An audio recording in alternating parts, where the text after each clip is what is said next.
Well, that's a tall order. How are you gonna be paying?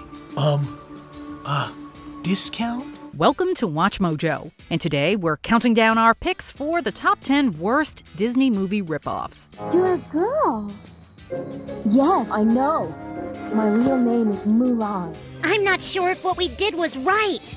I can't wait to see how crazy they get after they discover the incredible mess we made. We're so bad. For this list, we're looking at the worst examples of studios trying to cash in on Disney's success with cheap animated knockoffs. Have you seen any of those Disney ripoffs? Let us know in the comments. Number 10. Aladdin. 1992 saw the release of 2 animated Aladdin movies. One was a beautifully crafted tale with great music and lovable characters. 10,000 years will give you such a crick in the neck. The other was a straight-to-video cheapie clearly meant to trick unsuspecting parents into buying it. In 1993, Disney sued Good Times Entertainment, the company behind the inferior Aladdin, claiming the video's packaging was too similar to theirs. And what's so funny about that? However, the suit was thrown out on the grounds of visual dissimilarities between the packaging and the story's public domain status. Plenty of other copycats came in Aladdin's wake. You might say it introduced Disney to a whole new world of knockoffs.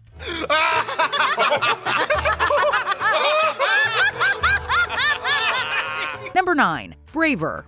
If Brave was good, then Braver must be even better? That's not the case with this knockoff, which originally wasn't meant to be a ripoff of Disney and Pixar's animated fantasy. You walk around telling me what to do, what not to do, trying to make me be like you? Well, I'm not going to be like you! Originally, the film was released in 2005 as a TV movie titled A Fairy Tale Christmas. However, when Brave came out in 2012, a pathetic cash-in attempt resulted in this movie being resold with a new title and deceptive packaging, which makes the film look like it's computer animated when it's actually traditionally animated. We are professionals. We won't fall for that kind of... Braver / A Fairy Tale Christmas is already a poor excuse for an animated film. But the shameless attempt to pass it off as something else makes it a different kind of terrible. Just because you're small doesn't mean you have to have big ideas. Now look what you made me do. Number 8. Homeward. Did you find Onward to be a touching tale of brotherly bonding and conquering fears? Okay, so now you know the worst that can happen, so there's nothing to be scared of, right? Well, stay away from Homeward, which will inspire far more negative reactions. Released by The Asylum, a studio that specializes in egregious cash-ins known as mockbusters, Homeward is like Onward in that it's about a young elf who goes on a magic-filled quest with his brother, an orc, who happens to look remarkably similar to Wreck-It Ralph. Well, hey there. You look familiar. It also contains the voice acting talents of Joey Lawrence and Tom Green, which would be noteworthy if it came out in 2000, not 2020. There's no wonder to be found in Homeward, other than wondering when it's gonna finally end. If what you say is true, it is us who will be in your debt. Number 7. The Secret of Mulan. No, Disney did not create The Legend of Mulan. But it's no coincidence that this version of the Chinese story came out the exact same year as Disney's lavish epic. You took away my victory. No! I did. One thing sets it apart, though. The characters aren't humans, they're insects. While this might sound like a somewhat creative spin on the Mulan story, remember that Disney also released A Bug's Life in 1998. So this is like a double dose of plagiarism. What a great story that would make! Mulan showed that courage, not gender, is what matters. And The Secret of Mulan showed there's no honor when it comes to stealing ideas from others. You've had a good joke on us, Mulan. Oh no, I only wanted to serve you. Number 6. Izzy's Way Home. Watching Finding Nemo and its sequel, Finding Dory, is like going snorkeling and experiencing the wondrous depths of the ocean. Dory? Yes. Dory. Yes. Dory? Yes. Watching Izzy's Way Home is like wandering through a fish aisle at a drab pet shop. The Asylum's first animated film, released only a month before Finding Dory, boasts some name recognition in its supporting cast, including Tori Spelling and NSYNC's Joey Fatone. Oh, yeah. Look at that. But that's hardly enough to make up for its cut-rate animation, which would look bad in 1996, let alone 2016. Or its wholly unoriginal plot. If we have one nice thing to say about it, the colors look pretty. It doesn't matter how you look, it matters what you do. Number 5. A Car's Life, Sparky's Big Adventure. The Cars movies are considered by many Pixar fans to be among the studio's weakest offerings. Thunder always comes after lightning. But they're all animated masterpieces compared to A Car's Life. Released the same year as the first Cars, this piece of scrap lasts only 45 minutes, but it feels twice as long. I hate limits, especially speed limits. Not only is the animation absolutely hideous, but the plot also deals with subject matter that's just way too serious for what's supposed to be a kid's movie. But we think any kid would rather be stuck in a car for 8 hours with no entertainment than have to watch A Car's Life. Number 4. Shark Bait, also known as The Reef.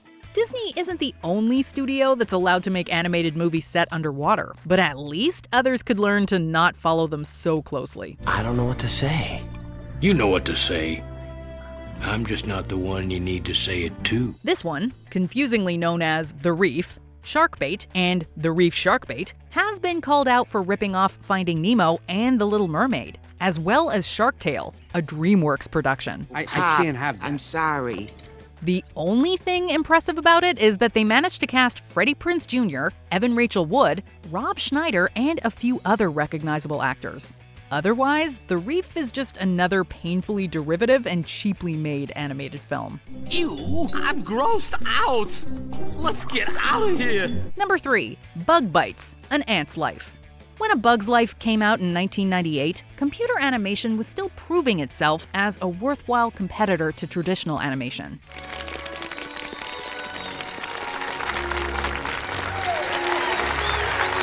Bug Bites: An Ant's Life is so bad, it feels like a plot by 2D animators to sabotage computer animation's reputation.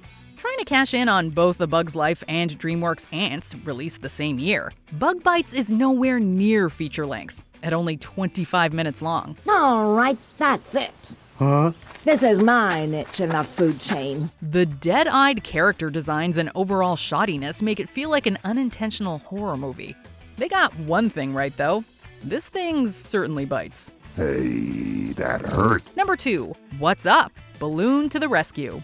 Up is a delightful story of a man who learns how to work through his grief when he goes on an adventure with the help of an eager young companion. Go on, get out of here, shoot! Go annoy someone else for a while! What's Up? Balloon to the Rescue is an agonizingly bad attempt to leech off its success. Made by now defunct Brazilian animation studio Video Brinquedo, What's Up is about a scientist who attaches a hot air balloon to his house and goes on adventures. I never would have thought flying in a balloon would be so much fun!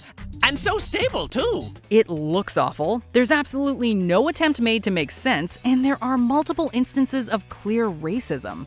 We give What's Up 2 thumbs way down. You don't understand. You don't think I heard what you said? No, you don't understand. It's not what you think. Before we continue, be sure to subscribe to our channel and ring the bell to get notified about our latest videos. You have the option to be notified for occasional videos or all of them. If you're on your phone, make sure you go into your settings and switch on notifications.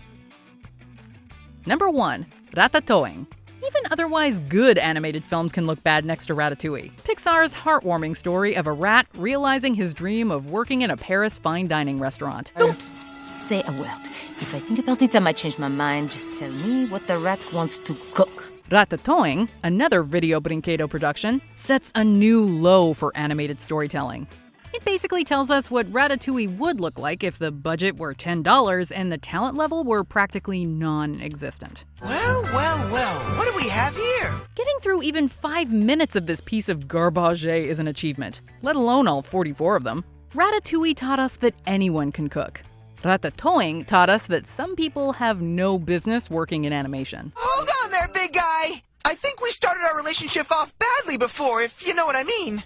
Do you agree with our picks? Check out this other recent clip from WatchMojo, and be sure to subscribe and ring the bell to be notified about our latest videos.